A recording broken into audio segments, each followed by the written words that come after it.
देखिए स्टडी ना it's it's an art. हर इंसान की स्टडी दूसरे से डिफरेंट होती है। हम क्या गलती करते हैं, ये दूसरा कैसे पढ़ता है एग्जैक्टली वही पैटर्न फॉलो करते हैं, फिर भी हमारे मार्क्स नहीं होते, अपना भी भूल जाते हैं और उसका भी नहीं अपना सकते। हर एक इंसान की जो स्टडी की मेथडोलॉजी होती है वो दूसरे इंसान से डिफरेंट होती है। जब हम इफेक्टिव स्टडी की बात करते हैं ना, तो फर्स्ट ऑफ ऑल जो चीज़ हमारे माइंड में आता है वो होता है फोकस।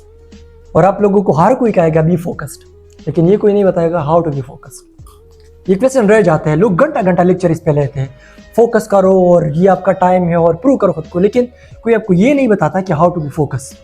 सो प्रैक्टिकली फोकस करने के लिए दो मेथड है साइंटिफिकली प्रूवन। एक है अवॉइड मल्टीटास्किंग, एक टाइम पे एक काम करो। हमारा ब्रेन वो इस दौर के लिए और इन ज़्यादा मल्टीटास्किंग के लिए बना ही नहीं है। ब्रेन एक टाइम पे एक चीज़ पे ज़्यादा फोकस कर सकता है।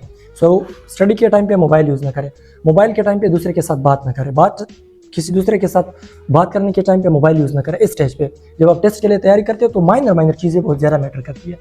और स्टडी हमें बताती है, साइकोलॉजिकल स्टडी, कि जब आप मल्टीटास्किंग करते हो तो आपकी जो वर्किंग मेमोरी है वो 40% कम हो जाती है।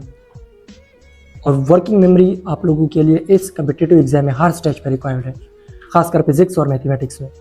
तो जस्ट मल्टीटास्किंग की वजह से 40% आपकी वर्किंग मेमोरी ये कम हो जाती है। दूसरा मेथड जो बहुत ज़्यादा इफेक्टिव है वो है पोमोडोरो टेक्निक।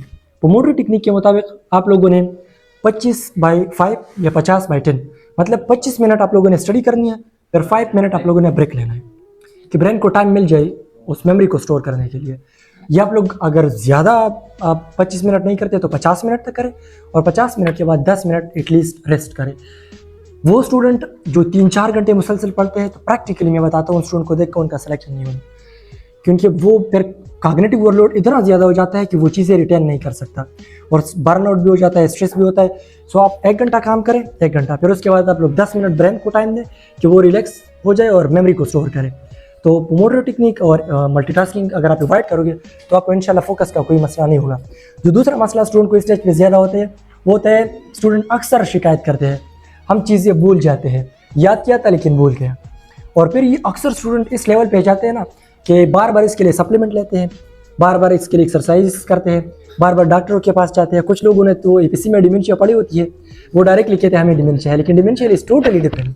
कोई कहते हैं हमारा ब्रेन वीक है, ब्रेन वीक नहीं हो सकता, सही। तो साइंटिफिकली और मेडिकली ब्रेन वीक नहीं हो सकता। बाकी लोग बेचते हैं सारी चीज़ें, तो कोई एक सप्लीमेंट के पीछे जाते हैं, कोई दूसरा टोटको के पीछे, तो वो इससे एक बहुत बड़ा इशू बनाते हैं कि मैं चीज़ें भूल जाता हूँ। लेकिन forgetting thing it's natural and normal totally, क्योंकि ये अगर ना हो तो आप अगर आज गम गुजर गए ना, तो सेकंड डे पे अगर वो उस लेवल का है जिस तरह पहले दिन पे था, तो आपका लाइफ बहुत ज़्यादा ख़राब हो जाएगा। सो फॉरगेटिंग इज़ नेचुरल। रिसर्च के मुताबिक तकरीबन 70% इंफॉर्मेशन हम 24 आवर के बाद भूल जाते हैं, जस्ट 30% चीज़ें हमें याद होती है।